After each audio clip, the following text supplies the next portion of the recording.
기적, 미라클을 뭐라고 정의하면 좋을까요? 물론 분명히 사전에 사전적 의미가 있을 것 같아요. 그러나 성경적으로 기적은 뭘 말할까 하는 것입니다. 기적은 하나님이 자신이 만든 이 창조의 질서와 인간의 이성을 초월해서 어떤 것을 이루시는 것을 기적이라 그렇게 말할 수 있습니다. 다시 성경이 말하는 기적이 뭐냐? 하나님이 만든 창조 질서, 이게 창조 질서가 있잖아요. 자연계의 어떤 법칙이 있잖아요. 혹은 그 이성적 논리적 어떤 추론들이 우리에게 있는 거잖아요. 근데 기적이라는 것은 때로 하나님 자신이 만드신 자연의 법칙을 초월하고 인간의 이성적 논리를 초월해서 어떤 것을 이루시는 것을 기적이라 그렇게 말할 수 있습니다. 그래서 기적이 일어나면 사람들이 그것을 잘 못 받아들이는 거예요. 왜냐? 자연 질서를 초월하고 인간의 이성적 논리를 초월하는 일이 벌어지니까 그거 잘 이해가 안 되는 거거든요. 그러니까 기적을 못 받아들일 뿐만 아니라 없다라고 말하는 경우가 굉장히 많지 않아요. 그렇다면 지금도 하나님이 기적을 일으키실까 하는 것입니다. 지금도, 과거가 아니고 지금 일으킬 수 있냐 하는 것입니다. 절대 있습니다. 믿으시기 바랍니다. 하나님 지금도 절대적으로 기적을 일으키십니다.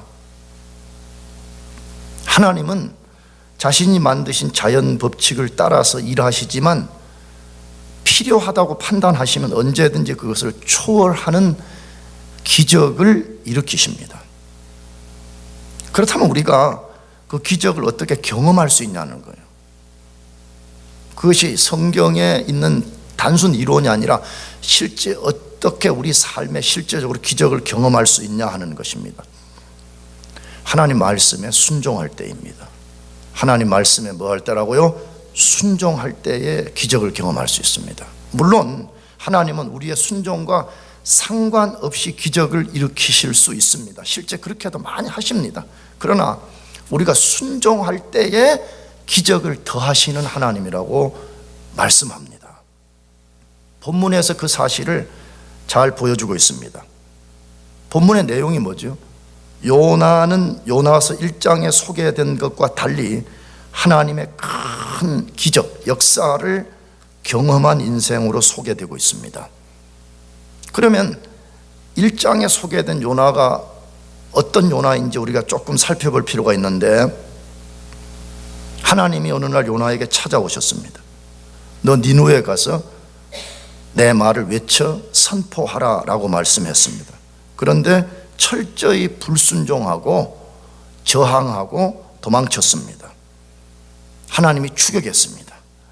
다양한 수단을 통해서 말씀하셨습니다. 너 잘못을 깨닫고 본래 자리로 돌아가라 하나님이 말씀했습니다. 그런데 불순종하면서 끝까지 저항했습니다. 하나님의 방법은 뭐죠? 추격을 중단하지 않으신다는 것입니다. 끝까지 하나님이 추격을 하시는데 그 방법이 뭐예요? 하나님께서 요나를 크고 깊은 고난 속으로 밀어넣었습니다. 그것을 요나서에서는 스올은 죽은 자들이 가는 것을 지칭하는 표현인데, 스올 같은 깊은 바닷속 큰 물고기 뱃속으로 집어넣었더라 그렇게 되어 있습니다. 지난주에도 말씀드렸지만 여러분, 이것은 사람이 갈 수 있는 장소가 아니에요. 요나는 그 속에서 철저히 깨닫고 회개했습니다. 그게 2장의 이야기예요. 그런 다음에 오늘 본문인 3장을 보면 요나는 하나님의 말씀에 순종해서 다시 사명의 자리로 돌아갔더라 그렇게 되어 있습니다. 고난받고 깨닫고 하나님의 말씀에 순종하게 되었습니다. 그러나 순종해서 사명의 자리로 돌아갔지만 그 사명의 자리는 전에 봤던 모습과 조금도 달라진 것이 없었습니다. 여전히 니느웨는 자기가 감당하기에 불가능해 보이는 큰 성이었고 악한 도성이었습니다. 지난주 말씀드렸죠. 우리가 이런 부분 조심해야 된다고. 우리가 기도해서 은혜 받고 기도해서 다양한 영적인 은혜를 체험할지라도 여전히 우리 현실은 어렵고 내가 뭔가 감당하기엔 너무 큰 성이고 내가 보기에는 악한 도성일 수 있다는 거예요. 우리 상황은 하나도 바뀌지 않을 수 있다는 것을 염두에 둬야 돼요. 이때 우리의 반응이 중요하지요. 만일에 요나가 예 하겠습니다 결단하고 탁 눈을 떴는데 여전히 변한 것이 없다 그러면 또 불순종할 수가 있잖아요. 그러나 요나는 상황이 그럼에도 불구하고 하나님 말씀에 그대로 순종했다라고 되어 있습니다. 결과는 뭐였죠? 그가 상상할 수 없는 기적을 경험했다 이렇게 되어 있습니다. 그 기적의 내용이 뭐예요? 인류 역사에 전무후무라면 앞에도 없었고 뒤에도 없는 일이 벌어졌죠. 그게 뭐죠? 한 민족, 한 국가 전체가 회개하고 하나님께 돌아오는 역사가 일어난 것입니다. 실제 기독교 역사에 인류 전체가 한 사람이 전한 말씀을 듣고 하나님께 돌아온 사건은 없습니다. 요나 사건 외에는 한 번도 일어난 적이 없었습니다. D.L. 무디, 조나단 에드워드, 휘필드 이런 위대한 사람들이 복음을 전해서 많은 영혼들을 구원했지만 한 사람이 복음을 전해서 한 민족 전체가 하나님께 돌아온 적은 한 번도 없었습니다. 뭘 보여주죠? 하나님 말씀에 순종하는 것이 얼마나 중요한가 하는 것이에요. 비록 우리가 보기에는 불가능해 보이는 상황, 우리가 보기에는 도저히 이루어질 것 같지 않지만 하나님 말씀에 순종하게 될 때에 거기 하나님의 역사가 일어난다는 것이에요. 그렇다면 하나님 말씀에 순종할 때 어떤 역사를 경험한다고 소개해요. 첫 번째로 하나님이 우리 연약함을 사용하시는 역사가 일어나요. 하나님이 우리 뭐 사용한다고요? 연약함. 이걸 정확하게 말하면 유약함이에요. 유한하고 약함을 하나님이 사용하는 기적을 경험하게 된다 그렇게 되어 있어요. 굉장히 중요한 말이에요. 여러분 진짜 우리는 우리 자신들이 유약한 존재인 걸 살아가면 살아갈수록 깨닫잖아요. 내가 성경 공부할 때 우리 박지원이라는 1학년 학생이 있는데, 지원아 너가 뭘 잘 안다고 생각하냐 모른다고 생각해? 질문했더니 예전도 모르고 지금도 모른다. 계속은 모른다는 것밖에 모른다. 너 진짜 훌륭한 학생이구나. 여러분 진짜 겸손하고 공부 잘하는 사람은요, 공부하면 할수록 자기가 모르는 게 많다고 여기는 사람이에요. 근데 공부하면 할수록 내가 모든 걸 다 알아. 지금 뭔가 모르고 있다는 거예요, 그 사람은. 여러분 우리가 얼마나 유약한 존재들이에요. 근데 우리가 하나님 말씀에 순종하면 하나님이 그 유약함을 사용하신다는 거예요. 그 내용을 요나서 3장 3절에서 4절로 소개하는데, 요나가 여호와의 말씀대로 일어나서 니느웨로 가니라. 니느웨는 극히 큰 성읍이므로 3일 길이라. 요나가 그 성에 들어가며 곧 하루 길을 향하며 외쳐가로되 40일이 지나면 니느웨가 무너지리라 하였더니 라고 되어 있습니다. 다시 요나가 1장에서 하나님 말씀에 불순종한 이유가 뭐였어요? 이걸 우리가 생각해 봅시다. 하나님이 분명히 너 일어나서 니느웨 가서 말씀을 전하라고 하나님 말씀할 때 철저하게 불순종한 이유가 뭐였어요? 여러 가지가 있었다고 소개했죠. 근데 그 중에 하나가 뭐냐 그러면 감정적으로 받아들일 수 없었어요. 왜냐? 니느웨는 아수르의 수도였는데 이 아수르가 얼마나 이스라엘 유다 민족을 괴롭혔는지 몰라. 그냥 감정적으로 괘씸한 거예요. 받아들일 수 없는 거예요. 꼭 우리가 왜 미워하면 서로 관계 안 좋듯이 말이에요. 그러니까 가서 전하라 그러니까 그거 하기 싫은 거예요. 내가 꼴 보기 싫은 그 민족에게 내가 복음 전하기 싫다는 거죠. 그래서 반대한 거예요. 그래서 불순종하는 거예요. 그런데 또 다른 이유가 있었다는 거죠. 그것이 뭐라고요? 니느웨 성은 너무 커서 자기 힘으로는 감당할 수 없다고 여긴 거예요. 아니 나 같은 사람이 가서 그 큰 도성에 가서 복음을 전한다고 그 도성 사람들이 바뀌겠냐? 실제로 요나서를 읽어보게 되니까 요나서에 소개하는 니느웨가 얼마나 큰 도성이라 그래요? 걸어서 3일 길이라고 그래요. 며칠 길요? 3일 길 거리라. 그러니까 이게 정확하게 한 바퀴를 돌아서 3일인지 아니면 이 직선거리의 3일인지 우리는 정확하게 모르죠. 그러나 뭐 직선거리든 한 바퀴를 돌든지 니느웨 성 전체를 사람 걸음으로 걸어야 된다 그러면 3일 길이라는 거예요. 그러니까 보통 우리가 한 사람이 만약에 하루에 걸어서 30km 걷는다고 하면 3일 길이면 그 100km, 뭐 엄청 큰 도시라는 거죠. 그리고 4장을 보면 니느웨는 인구가 12만 명이 살았더라. 굉장히 큰 도성이었던 것이죠. 요나 사람 눈으로 볼 때 한 인간이 감당하기에는 너무 컸고, 초라한 유약한 인간 자신이 가서 무엇을 해서는 변화될 것이 전혀 없다고 생각할 수밖에 없었죠. 그러나 고난받고 시각이 바뀌어지니까 하나님이 일어나서 다시 가서 말씀을 전하라 할 때 그대로 순종했더라 그렇게 되어 있습니다. 그때에 어떠한 일이 발생했다 그렇게 되어 있어요. 무슨 일이 발생했다 그래요? 3장 5절 읽어보겠습니다. 뭐라고 되어 있어요? 니느웨 백성이 하나님을 믿고 금식을 선포하고 물은 대소하고 굵은 베옷을 입은지라 그렇게 되어 있어요. 무슨 이야기 다루죠? 원래는 요나가 최소한 무슨 뭐 확성기도 없던 시대에 그래서 최소한 그냥 가서 다 전해가지고 사람들에게 너희 40일 후면 이 도성이 망한다는 이 메시지를 전하려면 최소한 며칠 걸린다는 거예요. 여기 있었잖아. 며칠? 3일이 걸려. 3일이. 근데 성경에 보니까 3일이 아니고 어떻게 됐습니까? 가서 전하자 말자 사람들이 그 메시지를 받아들이고 어떻게 했다고요? 다시 니느웨 백성이 하나님을 믿고 금식을 선포하고 물은 대소하고 굵은 베옷을 뭐한지라? 입은지라 그렇게 되어 있습니다. 3일 전해야 되는 상황인데 단 하루 외쳤는데 상상치 못한 일이 일어난 것입니다.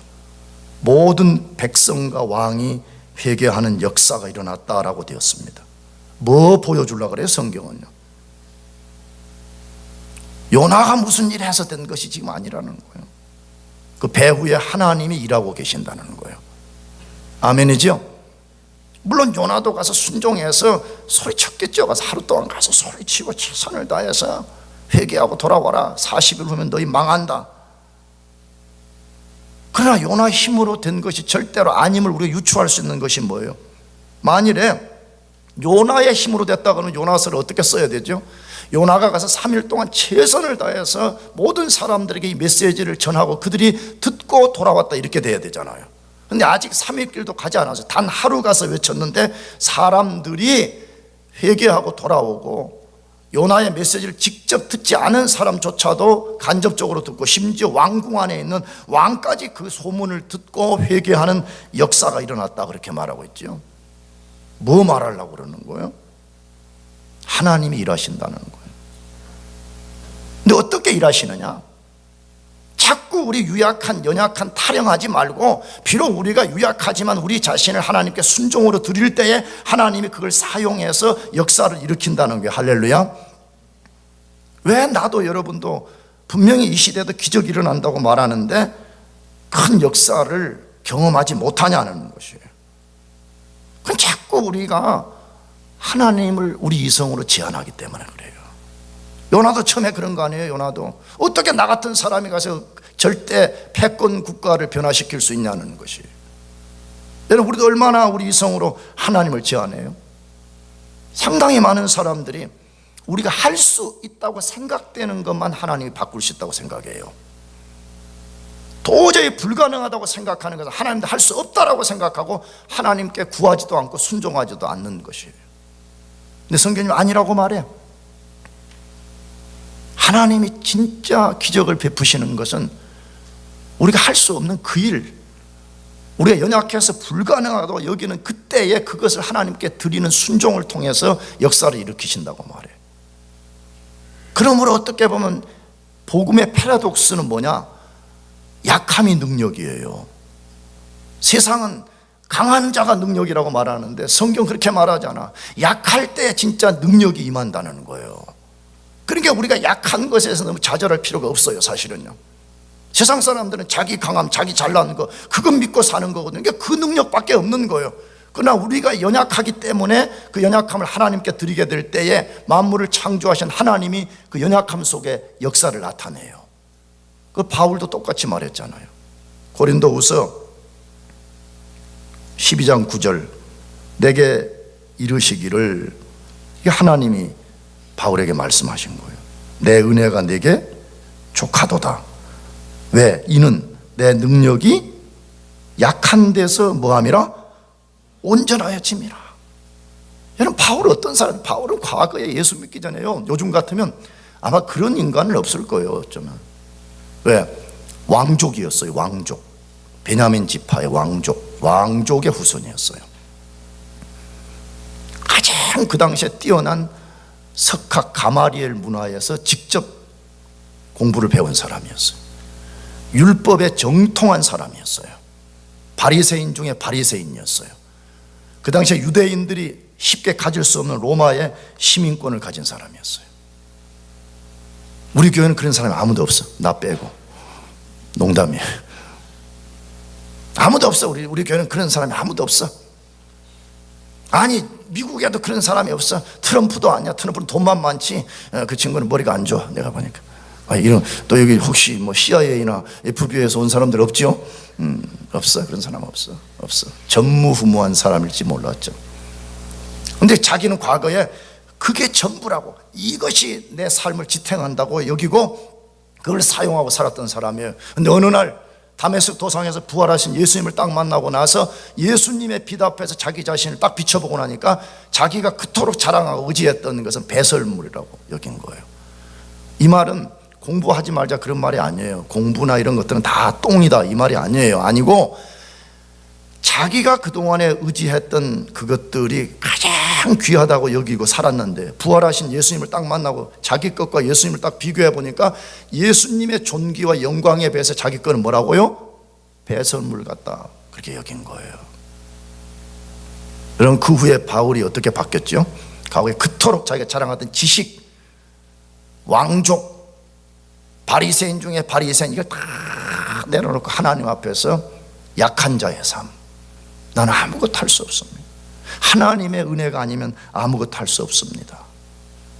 그래서 바울이 지금 그거 고백하는 거예요. 내 은혜가 네게 뭐하다? 족하다. 내가 약할 때, 내가 약해서 내가 하나님을 의지하게 될 때 하나님이 자기 삶의 역사에서 자기를 온전케 했다. 계속해서 뭐라고 해요? 이러므로 도리어 크게 기뻐함으로 나의 여러 약한 것들에 대해 자랑하리니 이는 그리스도의 능력으로 내게 머물게 하려 함이라. 그러므로 내가 그리스도를 위하여 약한 것들과 능욕과 궁핍과 핍박과 곤란을 기뻐하노니 이는 내가 약할 때 곧 무엇이라? 강함이니라. 여러분, 약한 게 두려운 게 아니에요. 내가 볼 때는 문제는 뭐냐? 내가 그 약함을 하나님께 올려드릴 수 있냐는 거예요. 약함에도 불구하고 내가 하나님 말씀하시면 순종할 수 있냐는 거예요. 순종하면 하나님이 기적을 베푸신다는 거예요. 믿으시기 바랍니다. 굉장히 중요한 이론이에요. 어떻게 보면 우리는 너무 능력이 많아서 문제예요. 내가 보기에는 교회들도 너무 능력이 많으니까 하나님의 기적이 안 일어나. 약한 것이 두려운 게 아니에요. 문제는 내가 하나님 말씀에 순종할 수 있냐는 거예요. 여러분, 순종하게 될 때에, 약함을 드릴 때에 하나님의 역사가 일어나는 것을 믿으시기 바랍니다. 두 번째로, 우리가 하나님 말씀에 순종할 때 어떤 역사 경험하냐? 하나님이 불가능한 상황을 바꾸시는 역사를 경험하게 됩니다. 어떤 상황이라고요? 도저히 인간적으로 볼 때는 말도 안 돼, 절대 불가능한 상황을 하나님이 바꾸시는 역사가 일어난다.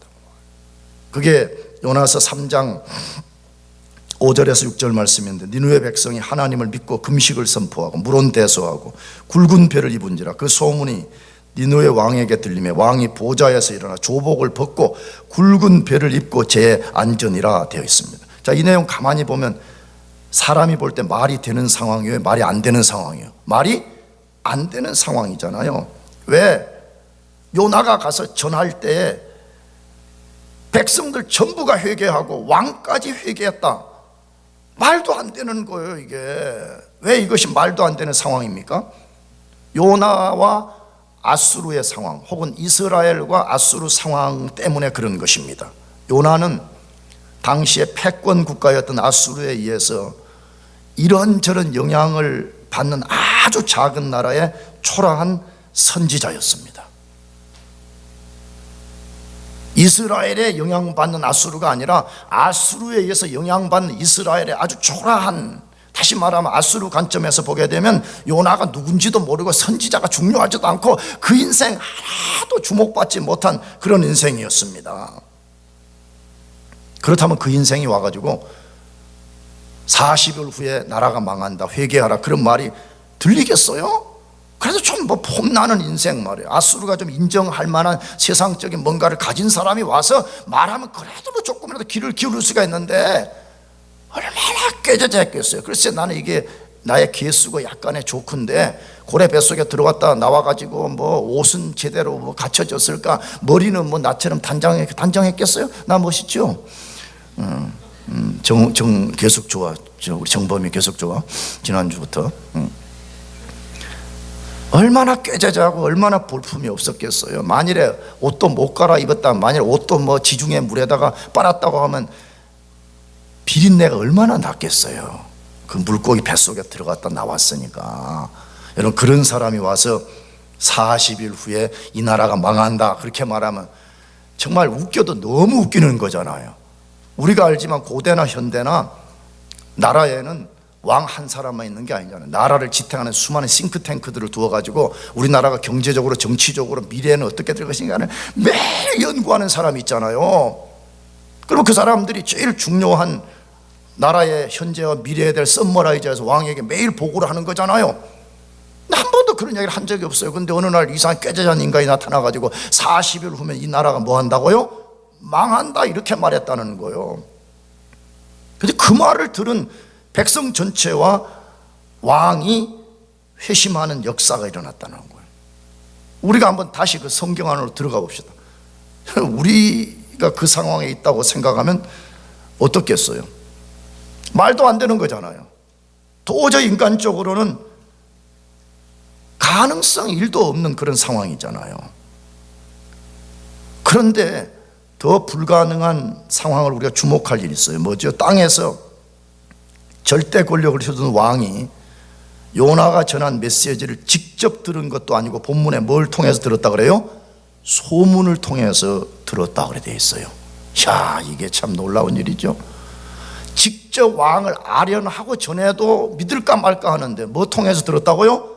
소문 통해서 들었다는 거예요. 근데 소문을 듣고 왕이 뭐라고 반응했어요? 보좌에서 일어나 조복을 벗고 벨을 입고 재에 앉았다 이렇게 돼 있어요. 그 말 다 중요해, 하나하나가. 근데 우리가 딱 하나 지금 요나서에서 계속 반복되는 단어, 일어났다는 거예요. 뭐였다고요? 일어났다는 거예요. 요나 1장에서 하나님 말씀하니까 일어나기 일어났는데 어떻게 일어났어요? 불순종하게 해서 일어났습니다. 고난 받고 나서 3장에서 하나님 일어나라는 게 이제는 순종으로 일어났습니다. 그가 가서 하나님 말씀을 전하니까 절대 하나님 말씀을 들을 것 같지 않은 한 왕이 보좌에서 뭐 했대요? 일어났다라고 돼요. 여러분, 보좌에서 일어났다는 말은 뭐예요? 자기 왕복을 벗었다는 말, 뭘 지칭하는 거예요? 여러분, 땅의 절대 권력자는 자기 위에 아무도 없다고 믿고 사는 사람이잖아요. 그런데 이 소문 듣고 나서 뭐라고 반응한 거예요? 자기가 절대 권력자가 아니라는 거예요. 나보다 더 큰 이가 있다는 것을 그가 깨닫고 그 보좌에서 일어나는 역사가 일어났다 그래 돼 있습니다. 더 우리가 불가사의한 일은 왕이 보좌에서 일어났을 뿐만 아니라 요나서 3장 7절에서 8절 읽어보게 되면 4가지 조서를 내렸다고 돼 있어요. 7절 8절 한번 읽어볼까요? 왕이 그 대신으로 더불어 뭘 내렸다? 직접 내려버린 거예요. 여러분 대부분 그래도 뭐 국가의 아젠다가 있으면 대신들하고 같이 상의를 해서 내리는 조서와 왕이 직접 내리는 것은 오소리티가 더 다른 거잖아요. 왕이 그 대신으로 더불어 조서를 내려 니느웨에 선포하여 가로되 사람이나 짐승이나 소떼나 양떼나 아무것도 입에 대지 말지니 곧 먹지도 말 것이요 물도 마시지 말 것이며 사람이든지 짐승이든지 다 굵은 배를 입을 것이요 힘써 여호와께 부르짖을 것이요 각기 악한 길과 손으로 행한 강포에서 뭐 할 것이다? 떠날 것이다. 몇 가지 조서 내렸대요. 첫째는 나라 전체가 뭐 하라 그래요? 금식하라고. 심지어 짐승까지도 다 금식하라. 굵은 베옷을 입으라. 무슨 행위죠? 회개에 대한, 죄에 대한 돌이킴의 슬픔의 표현이죠. 하나님께 힘써 뭐하라? 구하라. 마지막에 뭐죠? 모든 악한 행위에서 뭐하라? 돌아서라. 야, 한 초라한 인간이 가서 메시지를 전할 때에 상상할 수 없는 일이 일어났다는 것이죠.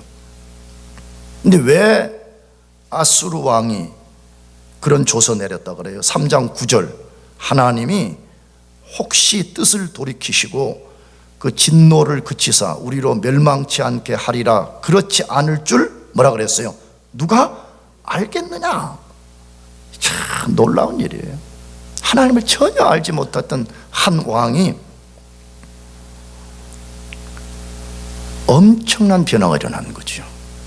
어떤 변화죠? 하나님이 만물의 주권자라는 거예요. 하나님이 만물의 심판자라는 거예요. 근데 그 심판자가 자기와 자기가 속한 왕국을 심판할 것이라는 것을 믿고 인정하게 되었고, 동시에 거기서 끝나지 않고 우리가 만일에 회개하고 돌아선다면 혹시라도 그 신이 우리를 용서하시고 자비를 베풀 것이라는 기대를 가졌다는 것이에요.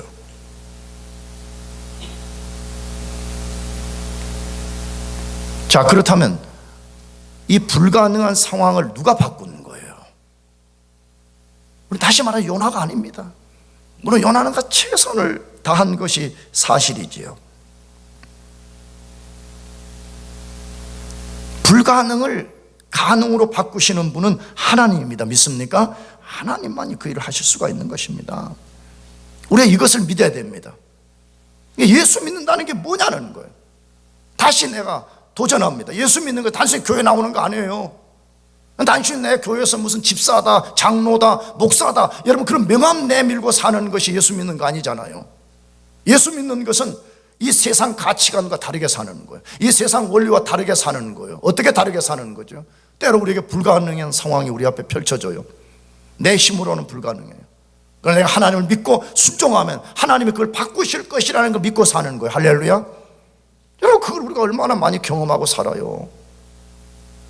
난 자주 말하지만 나는 뭐 간증으로 돌아다니면서 집회를 인도할 만큼의 그런 간증은 없지만, 나 예수 믿고 지금까지 30년 넘게 오면서 나도 수많은 기적을 경험한 거예요. 다시 말하면 불가능을 하나님의 가능으로 바꾼 이 상황. 내가 언젠가 말해서 난 지금 미국 와서 말해요. 그것도 여러분처럼 귀한 뛰어난 인재들 앞에서 하나님 말씀을 전하고 있는 이 자체가 지금 기적인 거예요. 나의 고향은 전라남도 광양군 옥곡면 신금리 1132번지예요. 아무도 모르잖아요. 그잖아요. 아무도 모르잖아요. 아무도 모르잖아요. 그런 인생이 어떻게 여러분 같은 수재들, 석학들 앞에 와서 내가 복음을 전할 수 있는 거예요? 그 하나님이 하셨기 때문이에요. 내가 한 거 아니에요. 나는 이 도시가 있는 줄도 몰랐고 이 교회가 있는 줄도 몰랐어요.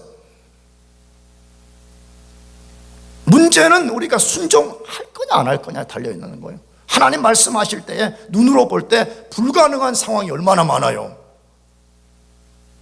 그러나 우리 말씀에 순종할 때 하나님이 불가능을 가능으로 바꾸시는 거예요. 그 이야기 예레미야 32장 11절의 말씀도 같은 원리를 말해요. 슬프도소이다. 주 여호와여 주께서 큰 능력과 드신 팔로 천지를 지으셨사오니 주에게는 능치 못한 일이 없으시니이다. 왜 예레미야가 슬프다고 말한 거예요? 이 본문의 배경을 보면 예레미야가 말씀을 선포한 거잖아요. 하나님이 하실 것이다.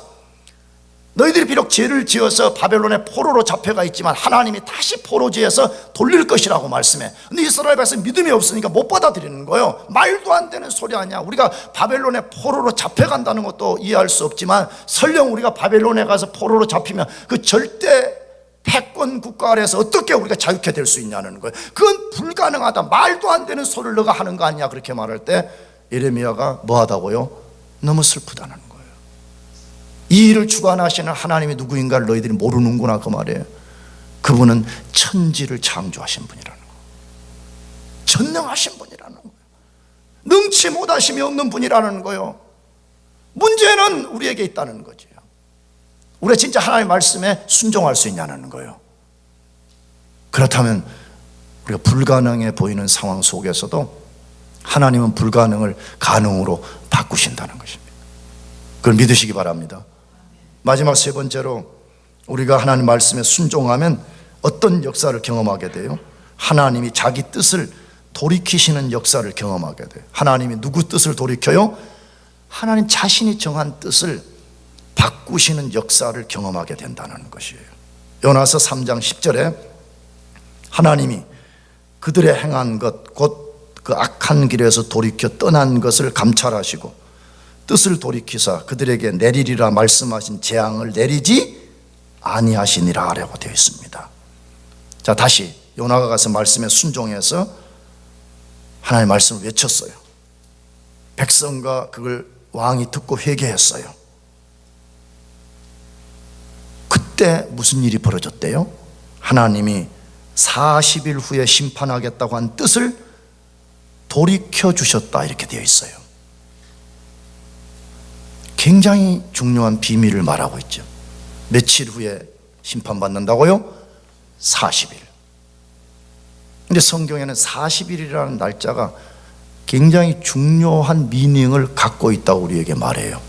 성경에 굉장히 중요한 역사 때마다 40일이 등장하는 걸 우리가 알 수 있잖아요. 노아 때 하나님이 물로서 세상을 심판할 때 비가 며칠째 왔대요? 40일 동안 내렸다고 되어 있어요. 이스라엘 백성들이 가나안 땅에 12명의 정탐꾼을 보낼 때 가서 며칠 가서 정탐하고 오라 그랬어요? 40일. 뭐 몰라도 추측할 수 있잖아, 눈치가 빠르면. 계속 40일 그럼 맞는 말이에요. 할렐루야. 계속. 여러분이 조금 설명이 필요한데 이스라엘 백성들 광야에 몇 년 살았어요? 40년이요. 왜? 그 40일 정탐에 하루가 1년이라 해서 40년. 골리앗 알죠? 골리앗. 다윗과 맞붙어서 죽은 인생 말이에요. 골리앗이 이스라엘과 싸우기 위해서 나와가지고 계속 이스라엘을 돕군 거죠. 나와라 이 쫌상들아, 한 번 붙자. 골리앗이 며칠 했다고요? 40일이에요. 잘했어요. 40일이에요. 예수님이 공생애를 시작하시기 전에 금미식으로 기도했어요. 며칠요? 40일. 왜 이쪽은 말하기 싫어? 다 알려줬는데 며칠이라고? 40일 하셨어요. 자, 그러면 도대체 40일이라는 어떤 거 의미 갖고 있냐? 도대체 40일이 무슨 의미를 갖고 있길래 하나님이 중요한 사건마다 이 40일 이걸 요구했냐 이거예요. 그것은 시험, 테스팅 혹은 심판의 기간이에요.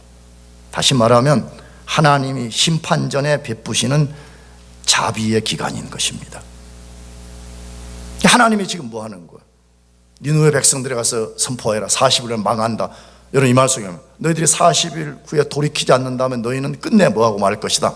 망한다면. 그러나 너희들이 만일에 그 기간 안에 돌이킨다면 살 수 있는 찬스가 주어진다는 거죠. 그래서 어떤 때는요, 우리가 좀 이런 것이 필요해요.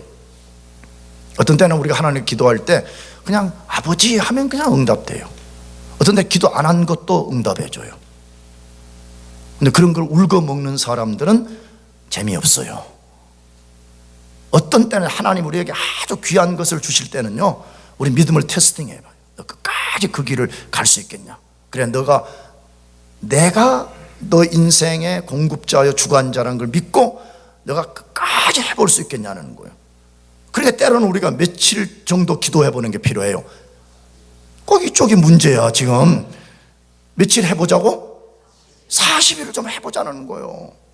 나는 이 설교를 준비하면서 내가 이번 여름에 좀 어려움이 있었는데 나는 그때 사실은 30일 기도했거든요. 30일 교회 와가지고 혼자 저녁에 와가지고 기도했는데 30일도 응답이 됐어요.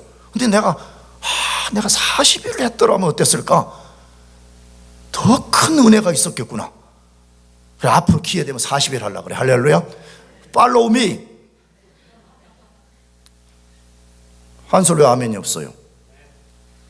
며칠 해보자고? 좀 40일 해보는 거예요. 40일. 하나님께 어떤 소망을 가지고 기다리면 40일 한번 해보자는 거예요. 40일 한번 해보자는 거예요. 왜? 하나님이 때로는 40일을 통해서 우리 인생을 시험하고 우리 인생의 어떤 깊은 것을 주시려는 하나님의 뜻이 있다는 것을 알고 말해요. 너무 우리는 가벼워. 기도도 말이에요. 기도합시다 그러면 벌써 가방 싸고 있어. 숨어가지고 목사님 모르게. 내 떠봐 이렇게 해서 누가 가나.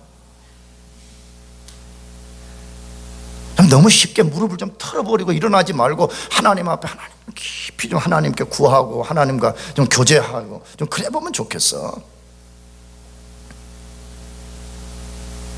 그런데 요나가 이 메시지 전하고 니느웨 백성들이 듣자마자 진심으로 회개할 때 40일 후가 아니라 하나님이 즉각 자신의 뜻을 돌이키셨다 그렇게 되어 있습니다.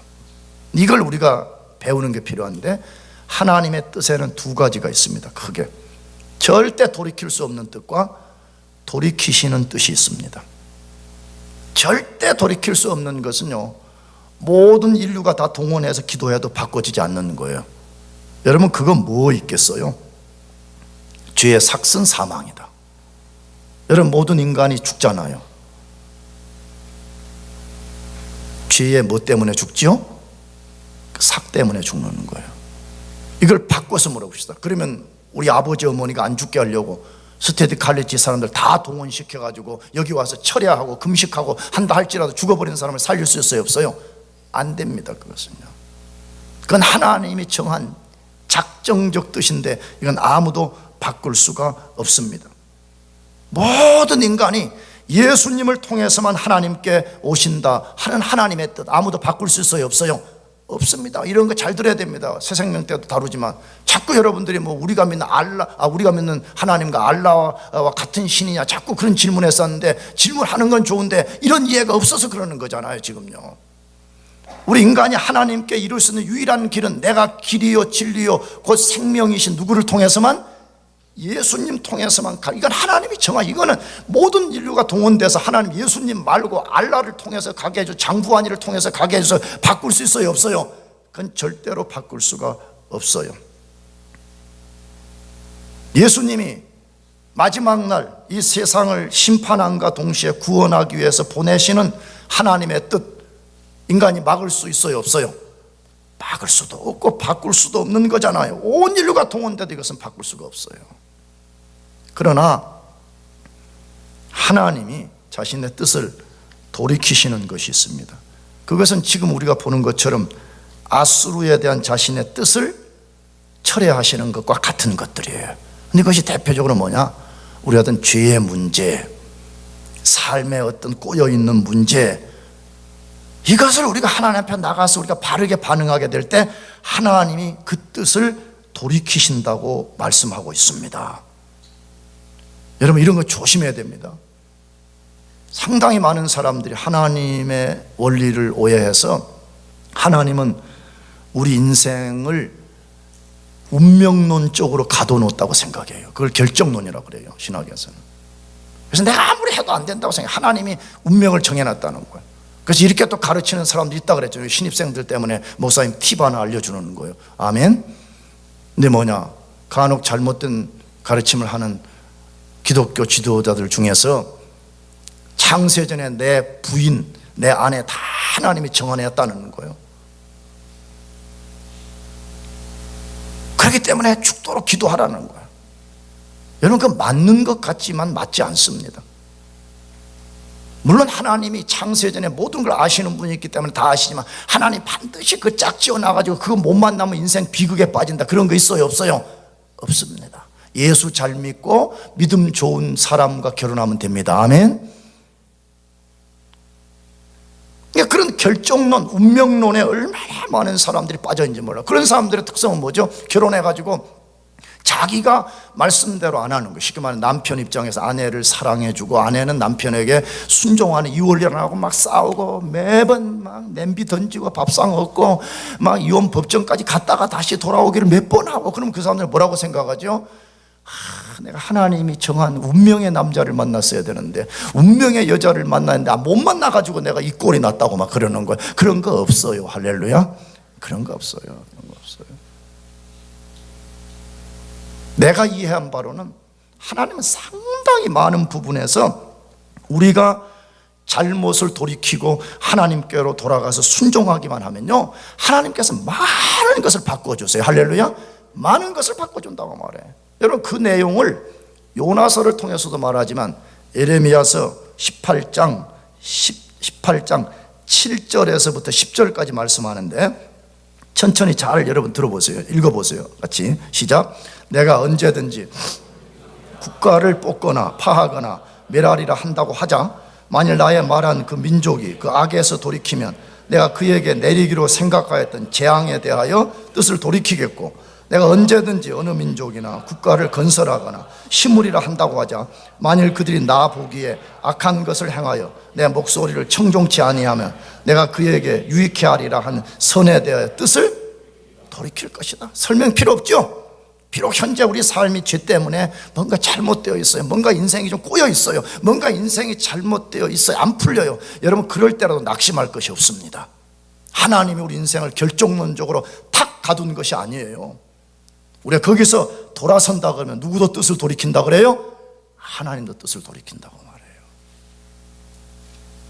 그렇기 때문에 우리가 이것을 믿고 순종하고 하나님께 기도하는 것이 얼마나 중요한지 몰라. 내가 언젠가 말했잖아요. 나는 사무엘서에 나오는 한나의 기도를 좋아한다고 내가 그랬잖아요. 한 달 전인가 설교할 때. 그 한나가 그렇게 기도한 거잖아요.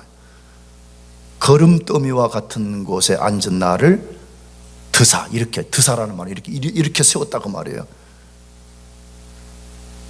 여러분, 나 잘 모를 거예요. 나는 진짜 내 인생을 복음에 비춰볼 때 나는 과거에 이 처참한 거름더미와 같은 곳에 앉았던 인생이구나 하는 걸 알게 됐어요. 그게 무슨 죄의 문제든 아니면 내 인생의 그 비참한 가난과 그런 절망적인 거든 말이에요. 나는 그 말씀을 붙잡고 한나처럼 지금까지 기도해 오고 있는 거거든요. 하나님 분명히 여기 거름더미에 앉은 인생을 드사 존귀케 한다고 하셨사오니 하나님께서 나를 그렇게 해주십시오.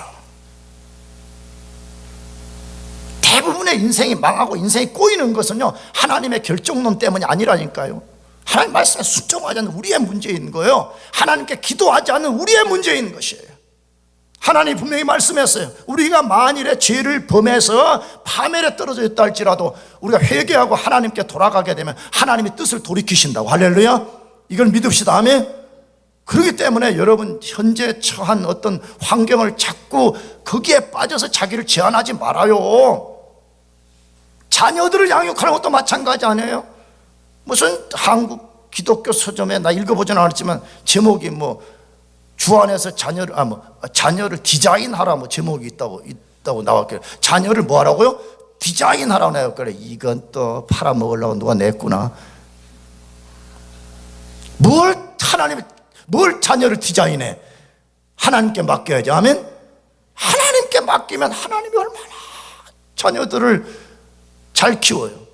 우리가 쪼물락거려가지고 망치는 거예요. 자녀를 우리가 어떻게 해가지고 쪼물락거려가지고. 여러분들이 다 알잖아요. 그렇잖아요. 여러분 더 잘 뛸 수 있었는데 여러분 부모들이 여러분을 쪼물락거려가지고 지금 이렇게 된 거잖아요. 지금 뭘 디자인해? 뭘. 하나님이 우리를 디자인해야지. 하나님께 맡깁시다 하면 하나님께 맡기고 하나님께 순종해서 가는 거예요. 그러면 하나님이 우리가 우리 인생을 매니지먼트하는 것과 우리가 우리 자녀들을 매니지먼트하는 비교할 수 없는 일을 만드시잖아요. 여러분, 우리 모두가 어떤 상황이 우리 앞에 펼쳐지더라도 하나님 말씀하면 그냥 그대로 순종합시다 하면 그러면 기적을 경험하게 됩니다. 기도하십시다. 우리 같이 1분간